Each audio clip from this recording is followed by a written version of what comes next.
right now I'm going to just read a quote from Edward Mendell House and what he had to say in a private meeting with Woodrow Wilson, president between 1913 and 1921, from the private papers of Woodrow Wilson. Quote, "Very soon, every American will be required to register their biological property in a national system designed to keep track of the people, and that will operate under the ancient system of pledging.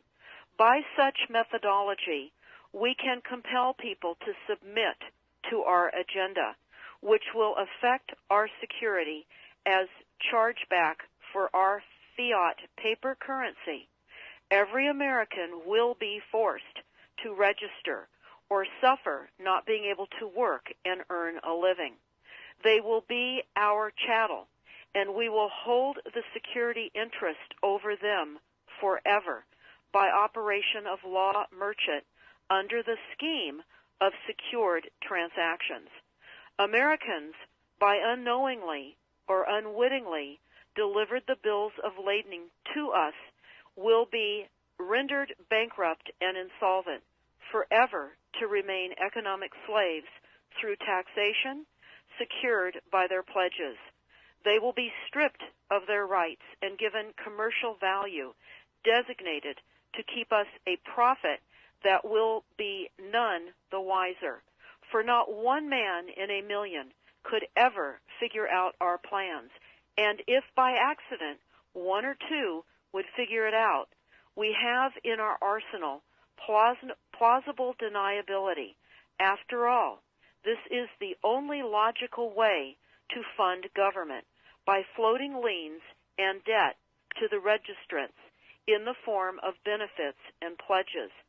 This will inevitably reap us huge profits beyond our wildest of expectations and leave every American a contributor to this fraud, which we will call social insurance.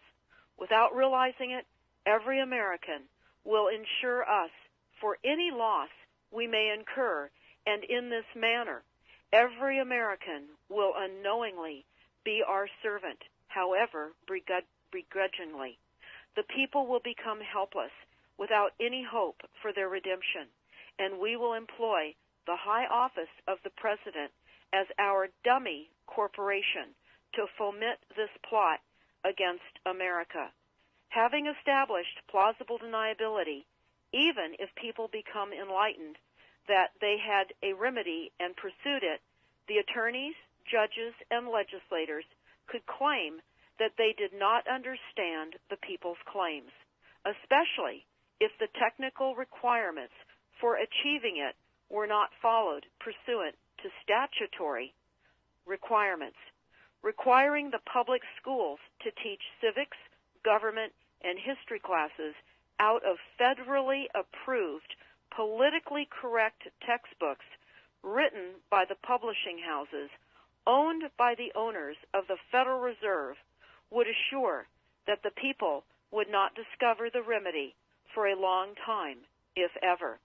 I would recommend that everyone read Fruit from a Poisonous Tree by Melvin Stamper, M-E-L-V-I-N, Stamper, S-T-A-M-P-E-R. That is Fruit from a Poisonous Tree. This is out of Chapter 2 of Fruit from a Poisonous Tree.